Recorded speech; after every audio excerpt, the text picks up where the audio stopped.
Son Excellence, Monsieur le Premier ministre et ministre sortant de la Culture et de la Communication, Madame la nouvelle ministre de la Culture et de la Communication, Monsieur le ministre de l'Éducation nationale et de la formation professionnelle, Messieurs les directeurs généraux,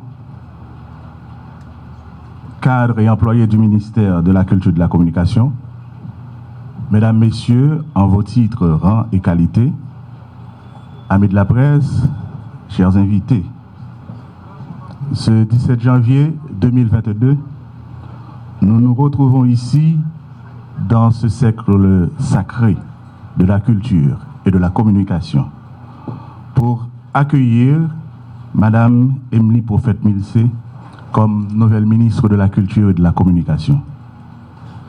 Ce poste a été gardé jusqu'ici depuis le 26 novembre de l'année 2021 par le Premier ministre, Dr Ariel Henry. Aujourd'hui, il est là comme Premier ministre, mais il est aussi là comme ministre sortant de la Culture et de la Communication. Et c'est lui qui va procéder en tant que ministre sortant et aussi Premier ministre à l'installation de la nouvelle ministre de la Culture et de la Communication. Monsieur le ministre sortant et Premier ministre.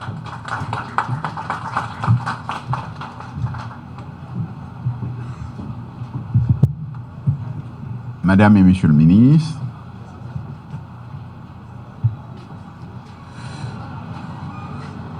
Madame la directrice de cabinet sortante, Messieurs les directeurs généraux, cadres et employés du ministère, distingués invités, Mesdames, Messieurs.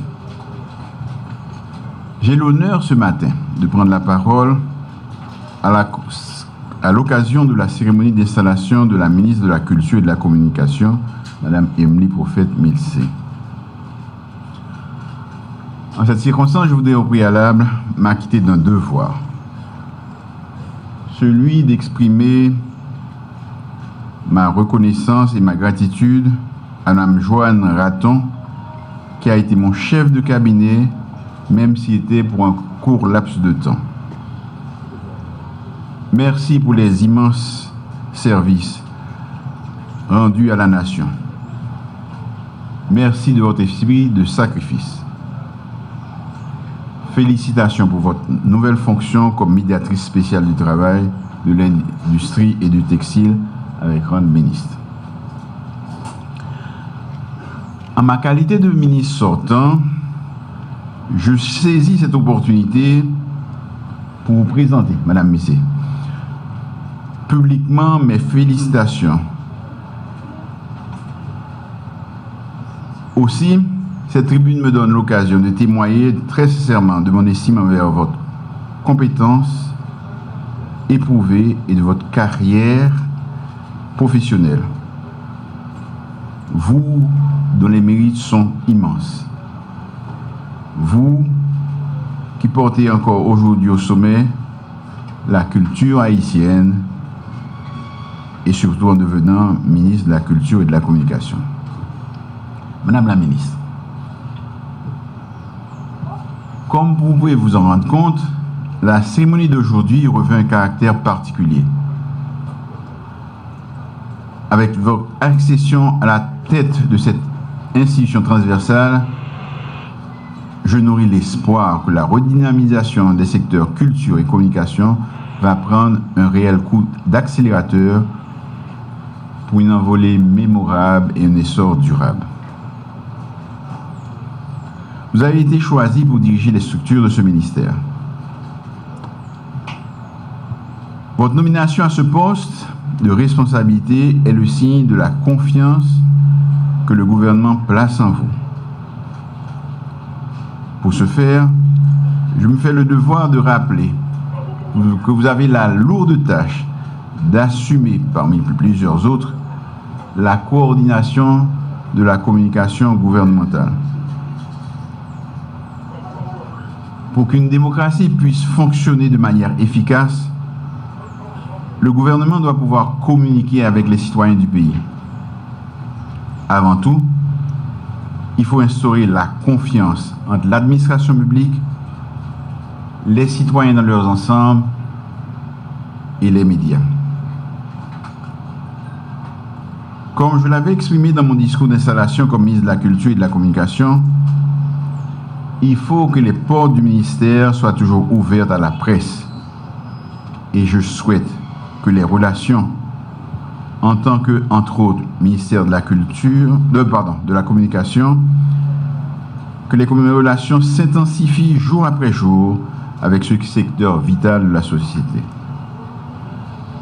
Le public doit être bien renseigné sur l'action gouvernementale.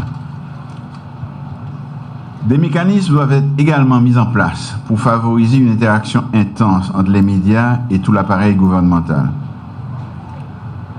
Il faut éviter de tomber dans l'opacité communicationnelle, en ce sens que l'action gouvernementale doit être rendue publique et que le citoyen, quel que soit son niveau, doit être imbu de tout ce qui se fait dans les couloirs de l'administration publique. Le gouvernement que je dirige doit être un pouvoir sur scène ou un état spectacle, pour reprendre respectivement les propos de Ballandier et de Schwarzenberg. Nous devons être, en plus, un État communicant qui a le souci d'assurer la transparence du fonctionnement de son administration et dont la politique repose sur le dialogue, le partage, l'interaction. En ce sens que tout ce que fait le gouvernement doit être connu des citoyens, considérés comme des locuteurs actifs. N'oubliez jamais, même un instant, d'établir un dialogue permanent avec les associations des patrons de médias, les journalistes de la presse locale et internationale, ainsi que de la diaspora. Les médias, comme une filière de communication, doivent être considérés comme un participant actif au processus de réforme. Votre ministère doit servir d'interface active et permanente entre la presse, les différents ministères et les organismes déconcentrés. Assurez-vous que les journalistes auront toujours accès aux informations. Et j'insiste sur ce point. Au niveau de mon gouvernement et pendant toute la durée de ma mission, la liberté de la presse sera garantie. Vous devez y veiller scrupuleusement. Quant aux médias d'État, il leur faut une nouvelle orientation. Et je vous demande de les encadrer pour qu'ils puissent répondre convenablement à leur mission de service public. Madame la ministre, notre Haïti chérie se caractérise par une valeur culturelle qui joue un rôle central dans l'identité nationale. La créativité de nos artistes, notre patrimoine culturel et la diversité des expressions culturelles constituent un creuset important pour la vitalité de notre peuple, ou encore le ciment fondamental de la cohésion sociale du pays. Vous avez donc la tâche d'assurer à la face du monde la promotion de ces valeurs.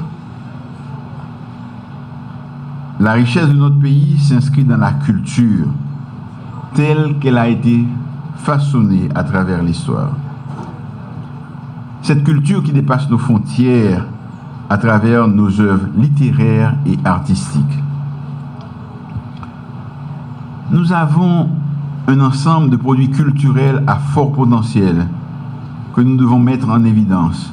Peinture, sculpture, musique, danse, littérature, nourriture, notre histoire, notre patrimoine, qui sont autant de créneaux à exploiter et qui doivent l'être de manière réfléchie et synchronisée.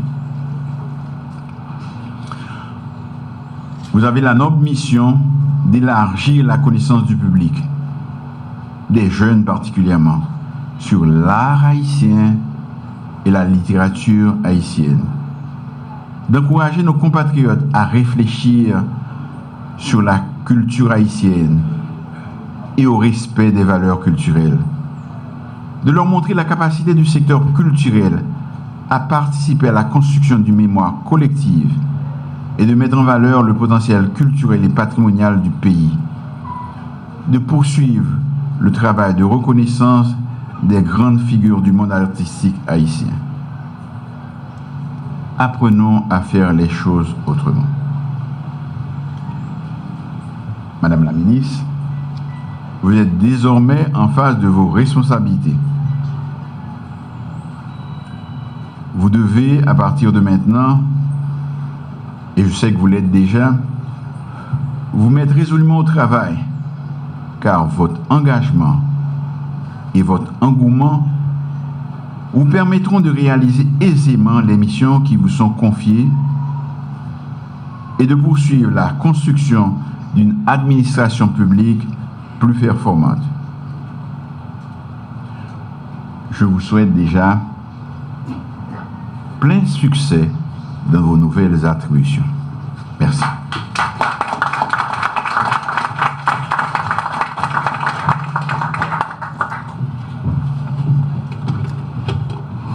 Que de grandes recommandations à la nouvelle ministre de la Culture et de la Communication de la part du Premier ministre et du ministre sortant de la Culture et de la Communication.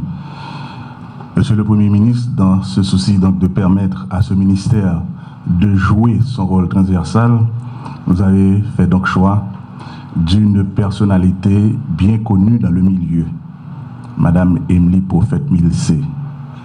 Comment présenter Madame Prophète? Comment présenter Emily? Comment présenter cette personnalité?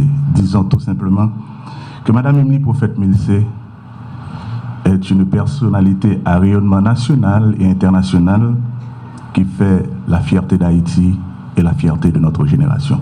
Madame la ministre, vous avez la parole.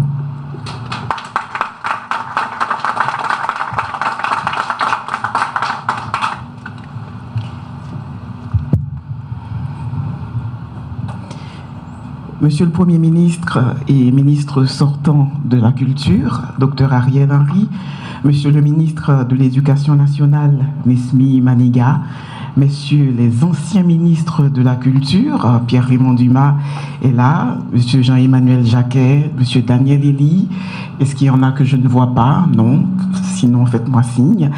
Et chers collègues, anciens collègues et néanmoins amis, directeurs généraux, Mesdames, Messieurs les fonctionnaires du ministère de la Culture et de la Communication, Mesdames et Messieurs de la presse, Monsieur le directeur cabinet du ministre des Affaires étrangères, Monsieur le directeur général du ministère des Affaires étrangères et très fièrement, Monsieur le ATI national, merci infiniment pour l'honneur de votre présence avec nous aujourd'hui au ministère de la Culture.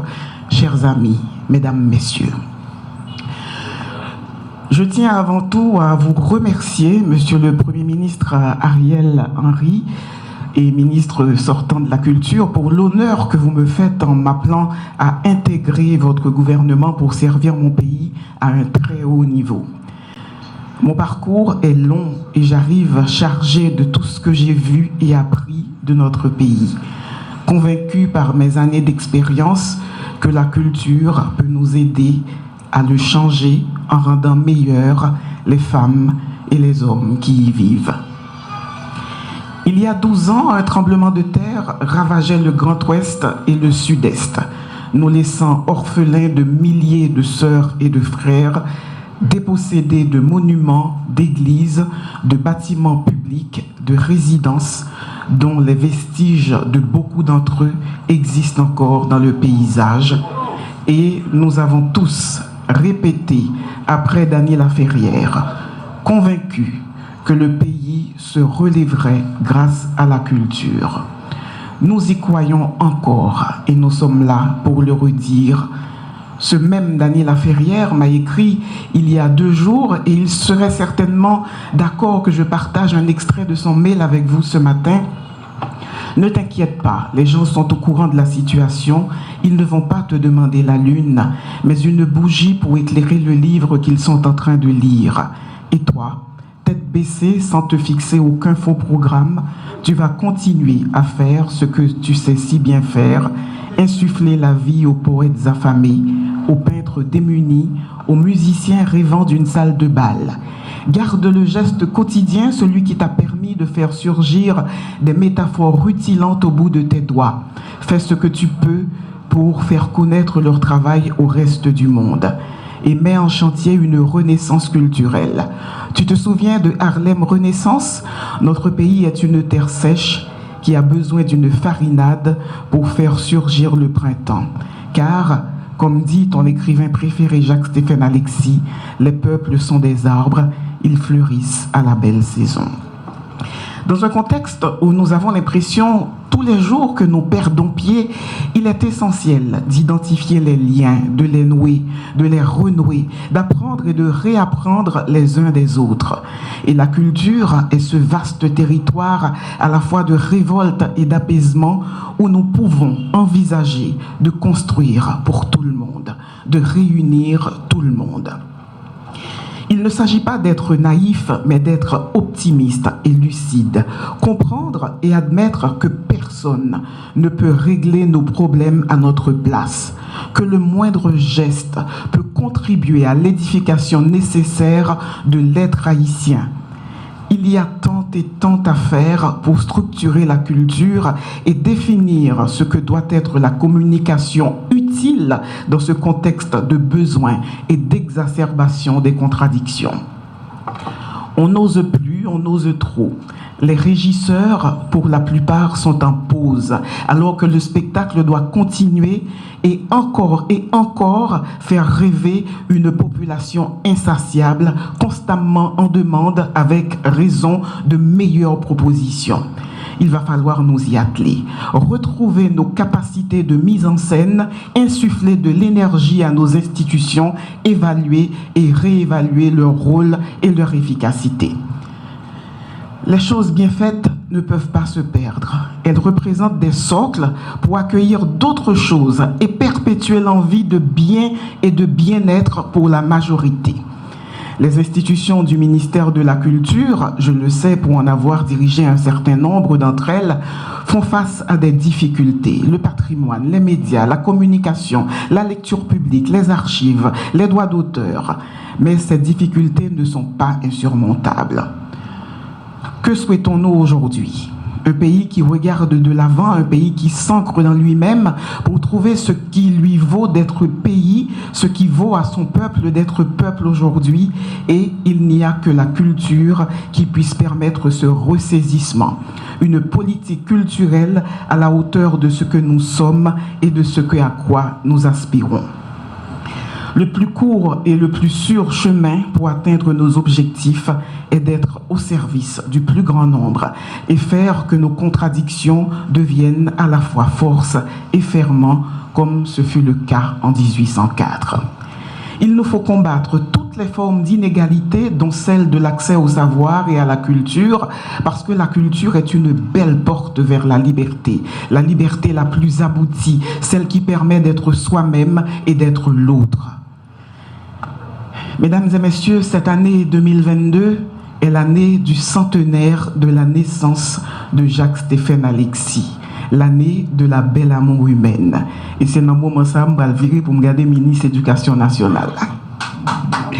L'année de la belle amour humaine, cette année d'hommage à cet immense écrivain citoyen parmi les meilleurs, est aussi un prétexte qui se propose à nous pour travailler à la mise en place d'un service public de la culture avec de nouveaux enjeux et de nouvelles finalités.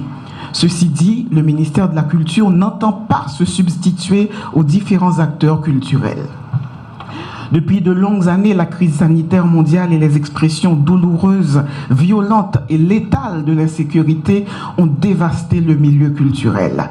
Les lieux de culture ferment leurs portes, les artistes sont orphelins de leur public, puisque les gens subissent l'interdiction de sortir ou ont tout simplement peur de le faire. Mais rassurez-vous, ce constat, si malheureux soit-il, ne suffit pas à me rendre pessimiste. À travers le ministère de la Culture, la puissance publique va s'investir plus que jamais dans l'accompagnement du secteur multipolaire par nature. Cet accompagnement se fera selon des principes de neutralité pour garantir la liberté de tous les acteurs et aussi défendre la qualité des produits culturels haïtiens. Ainsi, il sera pris en compte dans le cadre des interventions du ministère la nécessité de rendre l'accès à la culture plus aisé à la population en empêchant à certains de continuer à creuser un fossé entre nous.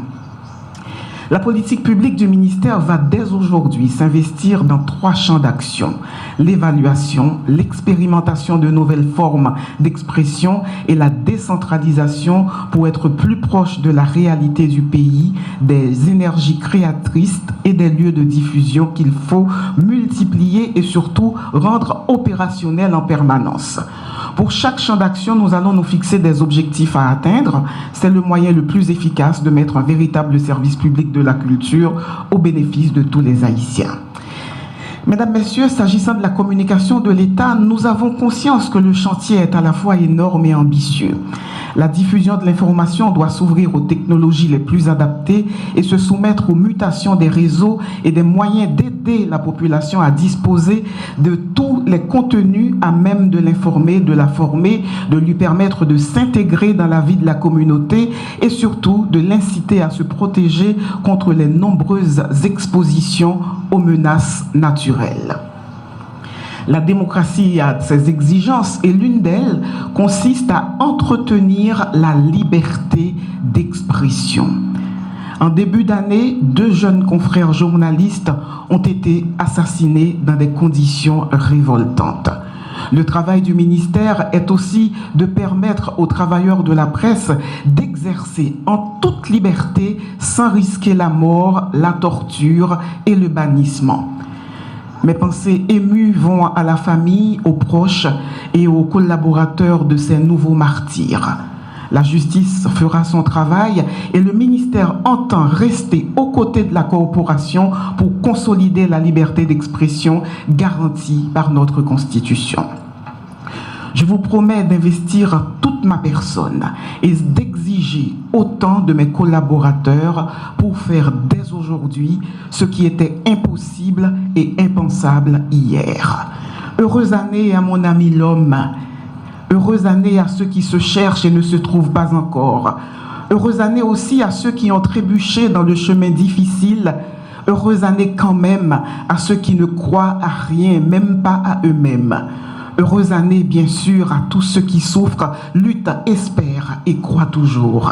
Heureuse année à tous mes frères, mes amis, à tous mes compagnons du spirituel qui combattent pour trouver la joie, la paix du cœur et le sentiment du devoir accompli. Je citais Jacques-Stéphane Alexis dans ses vœux à l'aube de l'année 1959, le texte titré « La belle amour humaine ». Je vous remercie de m'avoir écouté.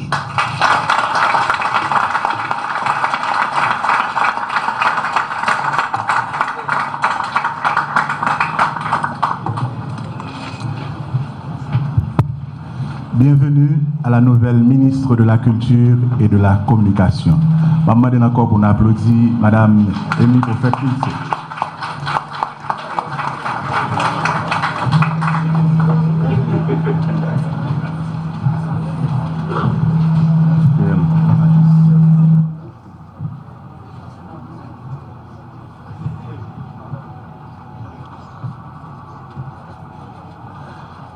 Madame la ministre de la Culture et de la Communication, vous avez une feuille de route largement transversale et cette feuille de route va vous permettre et nous permettre aux entités, aux différentes entités de l'État d'avancer dans leur mission. Un appel au dialogue, comme ça a été toujours le cas, par le Premier ministre, Dr Ariel Henry. Après les propos du ministre sortant de la Culture et de la Communication, Dr Ariel Henry, il revient maintenant au Premier ministre, son Excellence, M. Ariel Henry, de faire un appel au dialogue. Monsieur le Premier ministre.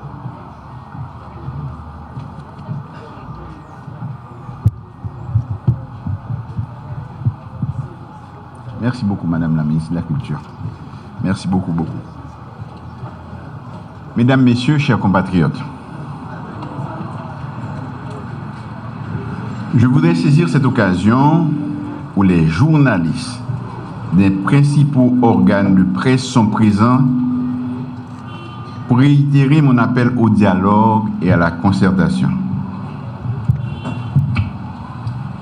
Dès ma prise de fonction, j'avais annoncé que j'allais prendre mon bâton de pèlerin et aller à la rencontre de tous les secteurs de la vie nationale. J'ai fait ce que j'ai dit et j'ai rencontré les acteurs politiques, de très nombreux acteurs, et particulièrement ceux qui animent depuis des années la vie politique. J'ai rencontré de nombreux et de très nombreux représentants de la société civile organisée et des organisations populaires. J'ai eu des entretiens avec toutes les confessions religieuses et avec des compatriotes de la diaspora. Ma démarche a été couronnée de succès et a abouti le 11 septembre dernier à la signature de l'accord politique pour une gouvernance apaisée et efficace de la période intérimaire, qui a été publié au journal officiel Le Moniteur le 17 septembre 2021. Je dois dire au peuple haïtien que le décalage entre la date de la signature de l'accord et sa publication est dû simplement au fait que je tenais à rencontrer avant nos compatriotes du groupe Montana, que je ne désirais pas et que je ne désespérais pas de convaincre à rejoindre les premiers signataires. Il s'agissait d'une nécessité en vue d'élargir le consensus et de remettre notre démocratie sur les rails dans le cadre d'élections libres, honnêtes et inclusives. Malheureusement, ces compatriotes n'ont pas souhaité poursuivre le dialogue. Dans le courant politique où j'ai milité pendant plusieurs années, le dialogue a été toujours considéré comme le meilleur moyen pour résoudre les conflits politiques et construire des consensus suffisants sur des sujets difficiles. C'est en cela qu'en deux autres occasions, j'ai pris l'initiative d'aller vers eux et je leur ai demandé à les rencontrer à nouveau, toujours sans succès, hélas. Aujourd'hui, je veux encore une fois publiquement tendre une main fraternelle à mes compatriotes, aussi bien à ceux du groupe Montana, le CNT, le CSA et les autres signataires, ainsi qu'à d'autres, ici ou ailleurs, qui se sont engagés dans d'autres initiatives. Je veux croire qu'ils ont de bonne foi et veulent sincèrement que quelque chose change dans notre pays. Qu'ils me permettent de leur dire que les nombreux défis qui nous attendent exigent de chacun de nous du courage, de la détermination, de l'abnégation, du patriotisme et un sens élevé des intérêts supérieurs de la nation. Face à l'insécurité qui perturbe le fonctionnement normal du pays et qui hypothèque la tenue des prochaines consultations populaires, il nous faut présenter un front uni pour combattre ensemble ce fléau. Le temps n'est pas aux querelles de chapelle, ni aux luttes fratricides pour la conquête d'un pouvoir éphémère. Dans cette conjoncture difficile, nous ne pouvons pas nous engager dans le jeu des chaises musicales à la tête de l'État. Un tel comportement nous a déjà valu une mésaventure historiquement regrettable. L'instabilité politique nous a déjà coûté trop cher. Il est du devoir de tous les démocrates haïtiens de laisser de côté leurs ambitions partisane immédiate est de mettre le cap sur la création d'un environnement sûr et stable propice à la relance des activités économiques et à l'organisation des élections.